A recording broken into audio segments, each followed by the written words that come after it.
मैंने अभी तक अपने YouTube चैनल पर 10वीं की यानी 10वीं क्लास की मैथ की एक्सरसाइज है वो अपलोड की है। आज मैं 12th क्लास के बारे में यानी RBSC बोर्ड का पहला चैप्टर संयुक्त फलन यानी कंपोजिट फंक्शन इनके बारे में चर्चा करूंगा। और इनकी चर्चा करने से पहले मैं ये बता दूं कि ये कितने नंबर का अपने बोर्ड में इनमें से प्रश्न पूछे जाते हैं और कितने कितने नंबर के कितने प्रश्न आते हैं, तो ये हमें पहले पता होना चाहिए। तो पहले क्या है, संयुक्त फलन, यानी इस चैप्टर का नाम है संयुक्त फलन। RBSC बोर्ड का पहला चैप्टर है 12th क्लास का। तो इनमें ये पूरा चैप्टर है वो 3 नंबर का चैप्टर है और 3 नंबर में से एक क्वेश्चन तो पूछा जाएगा 1 नंबर का और एक क्वेश्चन ही पूछा जाएगा 2 नंबर का। कुल मिला के ये 3 नंबर का हो जाता है और 2 प्रश्न आते हैं, ये भी ध्यान रख लेना। कुल मिला के 2 क्वेश्चन अपने बोर्ड एग्जाम में देखने को मिल जाएंगे।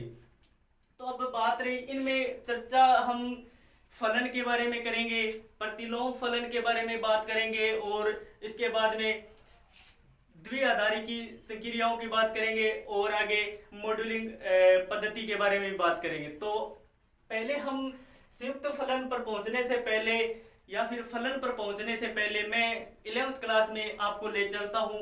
तो हमने 11th क्लास में पढ़ा भी है क्रमित युग्म। एक बार मैं इनको बता देता हूं, ये काम आने वाले हैं आपने इस कंपोजिट फंक्शन में। तो यानी क्रमित युग्म, जब 2 अंकों को एक साथ लिखा जाता है तो उनका युग्म बनता है। तो कोई भी 2 अंक हो उनको हम लिखेंगे तो उनका क्या है, एक युग्म तो बनेगा। तो तथा ऐसा युग्म जिसमें कर्म का भी ध्यान रखा जाता है, तो ये भी ध्यान रख लेना कि इनमें कर्म का भी ध्यान रखा जाता है। तो मान लिया हमने लिख दिया 2 3, तो 2 3 लिख दिया, तो अब कर्म यानी इसको हम 3,2 नहीं लिख सकते। ये हमने निर्देशांक ज्यामिति में 10th क्लास के अंदर पढ़ा भी है। और कहने का मतलब इसका ग्राफ बनाते हैं तो 2,3 तो अलग जगह आएगा और 3,2 अलग साइड में आएगा। तो कहने का मतलब ये एक नहीं मान सकते इसको। तो यही बात यहाँ कर्मित युग्म में बात करेंगे। तो यानी इसमें कहे जिसमें कर्म का भी ध्यान रखा जाता है उसे कर्मित युग्म कहते हैं। अर्थात x, y, इससे ये दर्शाया जाता है जहां x हमेशा प्रथम अवयव तथा y हमेशा द्वितीय अवयव होगा। यानी x है वो तो क्या होगा, प्रथम अवयव हो जाएगा और y क्या हो जाएगा, द्वितीय अवयव हो जाएगा।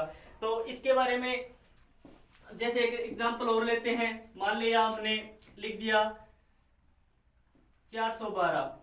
अब देखो, अब ये 412 है और मैंने इन्हीं अंकों का यूज करके मैंने ये लिख दिया 214। तो यही 3 अंक यहाँ पर है और यही 3 अंक यहाँ पर है। तो क्या ये बराबर है? नहीं है। तो देखो यहाँ पर कर्म का विशेष महत्व हो रहा है। तो हम इससे अंदाजा लगा सकते हैं कि कर्मित युग्म भी ऐसा ही है। तो यानी ये कभी बराबर नहीं हो सकते। तो इसी प्रकार कर्मित युग्म में भी ऐसे बराबर नहीं कह सकते।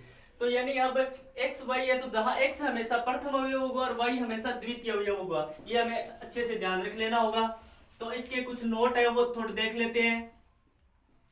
1 नंबर नोट, x, y बराबर नहीं होगा y, x के। तो ये बात एक अच्छे से गांठ बांध लेना है। यानी x, y है, यहाँ पर x, y है वो कभी बराबर नहीं होगा y, x के। इसका एग्जांपल अभी बताया था 2, 3 कभी बराबर नहीं होगा 3,2 के।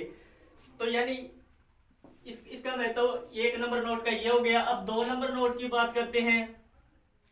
तो कर्मित